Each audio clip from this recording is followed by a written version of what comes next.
The letter arrived on a Friday afternoon. Plain white envelope, official seal on the back, the name of a law firm she had never heard of printed in the upper left corner. 72-year-old Ruth Calloway set down her grocery bags and stood at the kitchen counter and opened it. She read it once, then she sat down on the kitchen floor. Not in a chair, on the floor, because her legs simply stopped working. The letter informed her that the house she had lived in for 40 years, the house she had painted and repaired and cleaned and loved and made into a home, was not hers. The house she had made 480 monthly payments on without missing a single one had never been hers, and she had 30 days to vacate the premises. Stay with me, because what Ruth discovered about those 40 years of payments is something that will make your blood run cold. And what she did about it will make you stand up and cheer. Ruth Calloway had moved into the house on Sycamore Drive in the spring of 1984. She was 32 years old, newly divorced, the mother of a 7-year-old daughter named Claire. Claire had her father's eyes and her mother's stubbornness. And who deserved, Ruth had decided, a real home, not an apartment, not a rental, a home. The house was small, 2 bedrooms, 1 bathroom, a kitchen that faced east so the morning light came through the window while Ruth made breakfast, a yard with a single oak tree that Claire immediately claimed as her own. Ruth had found it through a private listing.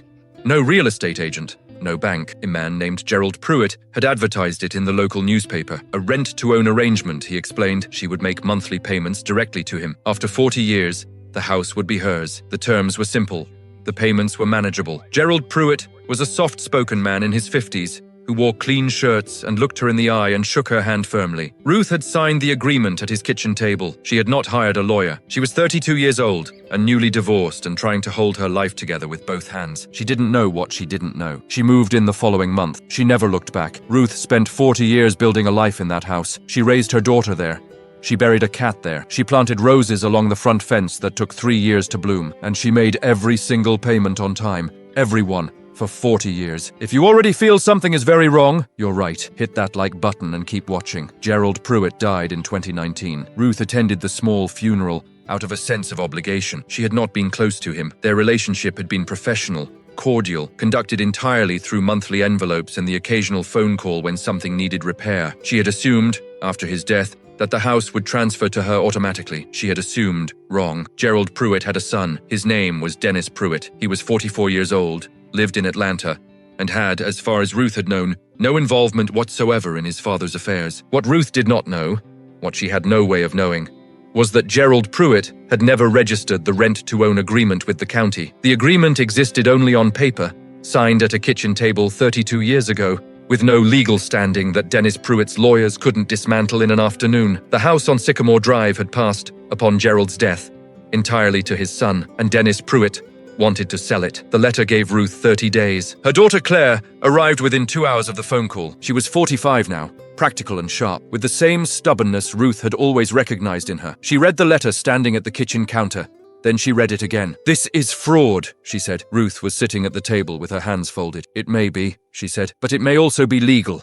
That's the problem." Claire looked at her mother. "You made 40 years of payments." "Yes." "To a man who never registered the agreement." "Apparently, 40 years of payments. A dead man, a son who wanted to sell, and a piece of paper signed at a kitchen table that might mean everything or nothing. Subscribe now, because the lawyer Ruth found changed everything about what happened next. Her name was Sandra Okafor. She was 51, lean and precise, with the kind of stillness that suggested she had seen every variety of injustice and had stopped being surprised by any of it.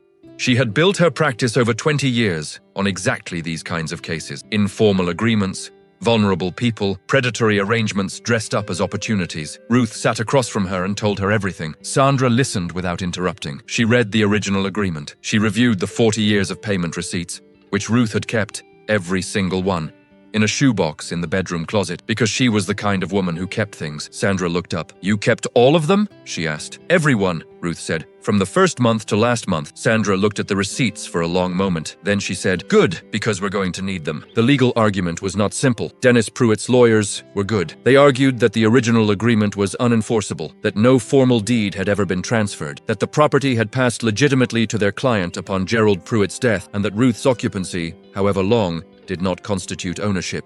Sandra argued something different. She argued unjust enrichment. She argued that Ruth had made 480 payments totaling, over 40 years, $216,000, to a man who had accepted that money, spent that money, and never once fulfilled the obligation he had agreed to in writing. She argued that the original agreement, however informally registered, was a binding contract, that Gerald Pruitt had breached it, that Dennis Pruitt, as heir to his father's estate, had inherited not only the assets, but the liabilities. She filed for an injunction to stop the eviction. The judge granted it within 48 hours. The eviction was stopped, but stopping it was only the beginning. Dennis Pruitt's lawyers came back harder, and what happened in that courtroom over the next 3 months is something Ruth had waited 40 years to see. Keep watching. The case took 4 months. Dennis Pruitt's lawyers were relentless. They questioned the validity of every receipt. They argued that payments made over decades did not constitute a legal claim to property. They brought in experts. They filed motions. They made the process as expensive and exhausting as they could, the way lawyers do when their client has money and the other side does not. Ruth attended every hearing. She sat in the front row in the same navy coat she had owned for 15 years, and she did not look away from anything. Claire sat beside her every time. Sandra Okafor stood in front of that courtroom and built her case with the patient precision of someone laying bricks. One fact at a time, one receipt at a time, one payment at a time. 480 payments, $216,000. 40 years of a woman's life invested in a home she had been promised and never given. The judge was a woman named the Honorable Patricia Gaines. She was 63 years old. She had been on the bench for 22 years. She had seen every variety of case that came before her. She listened to everything. Then she deliberated for 6 days. When the verdict came, Ruth was sitting in the same front row in the same navy coat. Judge Gaines looked at the courtroom for a long moment before she spoke.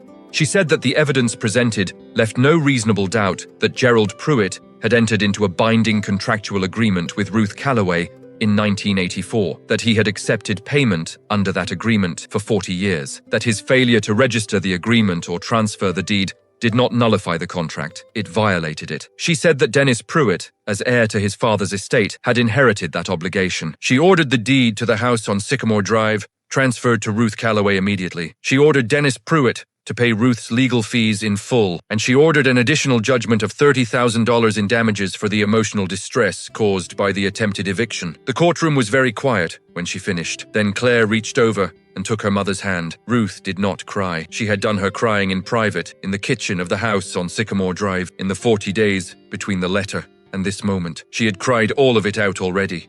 What she felt now was something quieter, something that felt, after 40 years, exactly like what it was, justice. Ruth planted a new rose bush along the front fence the following spring, deep red, the same color as the ones she had planted the first year, the ones that had taken 3 years to bloom and had bloomed every year since. Claire came on a Sunday afternoon and helped her dig the holes. They worked in the yard under the oak tree, Claire's oak tree, 40 years of roots, and didn't talk much, the way people don't need to talk when they are simply glad to be somewhere together. When they were done, Ruth stood back and looked at the house. The same white walls, the same east-facing kitchen window, the same front porch where she had sat on summer evenings for 40 years watching the neighborhood change around her. Hers. Finally. Officially. Undeniably hers. She went inside and made tea, and for the first time in 4 months, she slept through the night.